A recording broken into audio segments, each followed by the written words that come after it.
Welcome to this lecture on spermatogenesis and its regulation. Today, we are going to explore one of the most fascinating and highly organized biological processes in the human body. We will uncover how millions of specialized cells are manufactured daily and how a precise chemical communication network ensures this factory never stops running. Let us dive in. To begin our journey, imagine a highly advanced, non-stop factory whose sole purpose is to build millions of microscopic, self-propelled delivery vehicles every single day. In the human male body, this factory is located within the testes, specifically inside tiny, coiled tubes called seminiferous tubules. Just like a car factory starts with raw metal and slowly shapes it into a complex machine, the body starts with basic, round stem cells. It meticulously transforms them into highly specialized swimming cells. This incredible transformation ensures that a male can continuously produce the genetic packages needed to create new life. Without this continuous assembly line, reproduction would simply grind to a halt. Now that we understand the scale of this factory, let us look at how it actually works.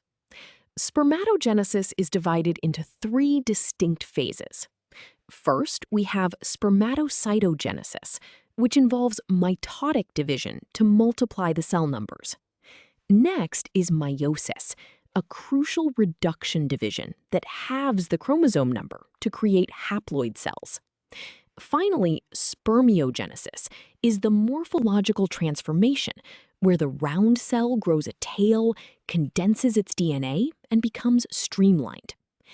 During these phases, the cells move progressively from the outer edge of the tubule toward the central lumen, supported and nourished by specialized somatic cells called Sertoli cells.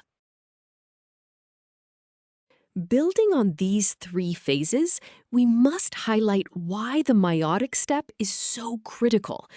The importance of spermatogenesis cannot be overstated, as it is the fundamental mechanism for male fertility. By utilizing meiosis, this process ensures that each sperm cell carries exactly half of the genetic material required to form a human. This allows for the restoration of the full genetic complement upon fertilization with an egg. Furthermore, the crossing over events during meiosis introduce immense genetic diversity, which is crucial for the survival and evolution of our species.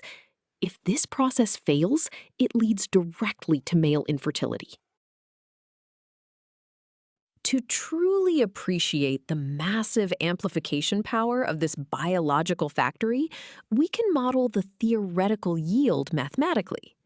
Because the cells undergo multiple rounds of division, the number of cells increases exponentially rather than linearly. In this formula, capital Y represents the total yield, or the final number of sperm cells produced.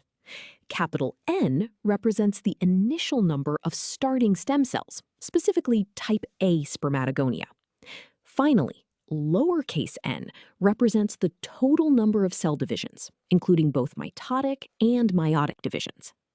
This formula tells us that for every division cycle, the cell count doubles. If the number of divisions increases, the final yield grows massively, explaining how millions of sperm are produced daily. Now that we have our exponential growth formula, let us see this with a concrete example. We are given a single type A spermatogonium that undergoes 4 rounds of mitotic division and 2 rounds of meiotic division. We need to calculate the theoretical maximum number of spermatids produced. First, we add the 4 mitotic divisions to the 2 meiotic divisions to find the total division events, which gives us an exponent of 6. Next, we substitute our single starting cell and our 6 divisions into the equation. Calculating 2 to the power of 6 gives us a final value of 64. This means a single committed stem cell can theoretically produce 64 spermatids, perfectly illustrating the massive amplification power of the process. Having calculated the theoretical yield, let us visualize where this massive multiplication actually happens. You are looking at a cross-section of a seminiferous tubule. Notice the outer boundary, called the basal lamina. Just inside this boundary, you can see the round spermatogonia, our starting stem cells. As you move inward toward the central lumen, you can trace the developmental stages: primary spermatocytes, secondary spermatocytes, and then the haploid spermatids. Finally, right at the center, you see the fully formed spermatozoa, with their tails extending into the lumen.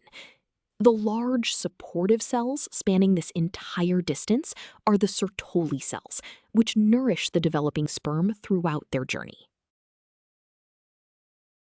Now that we have seen the factory floor in action, we must ask, how is this massive operation managed? Imagine a factory that produces goods but has no management or communication system. It would either overproduce and waste resources or underproduce and fail to meet demand. In the human body, the management system for sperm production is a complex chemical communication network known as the endocrine system. The brain acts as the chief executive officer, sending chemical emails down to the testes, which act as the factory floor. The testes then send chemical reports back to the brain to say whether they have enough resources or need more.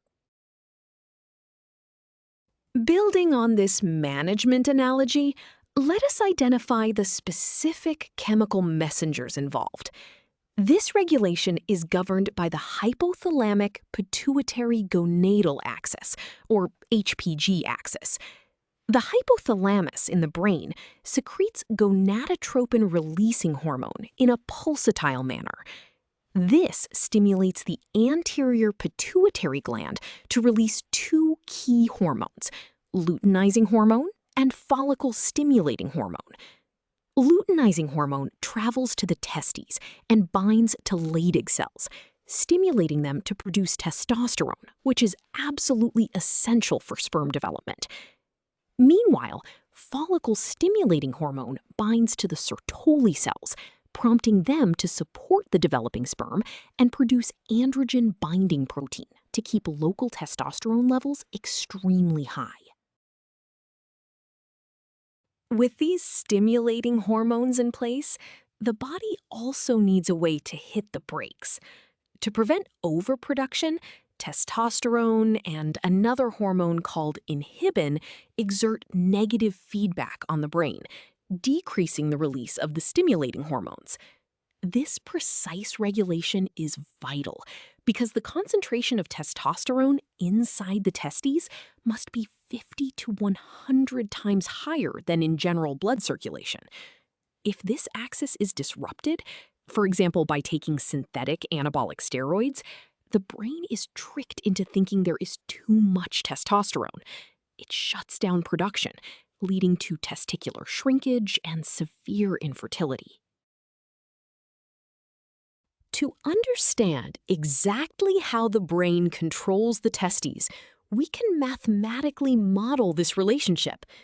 Assuming a simplified linear relationship, the rate of testosterone production is directly proportional to the concentration of luteinizing hormone in the blood. In this equation, R sub T represents the rate of testosterone production by the Leydig cells, typically measured in nanograms per deciliter per hour. The symbol K is a biological rate constant, representing the sensitivity and number of receptors on the Leydig cells. Finally, the concentration of luteinizing hormone is represented in brackets. This formula states that as the stimulating hormone from the pituitary gland increases, testosterone production increases proportionally. If receptor sensitivity decreases, the body will need much more hormone to maintain the same production rate. Now that we have defined the production rate formula, let us calculate a baseline value for a healthy patient.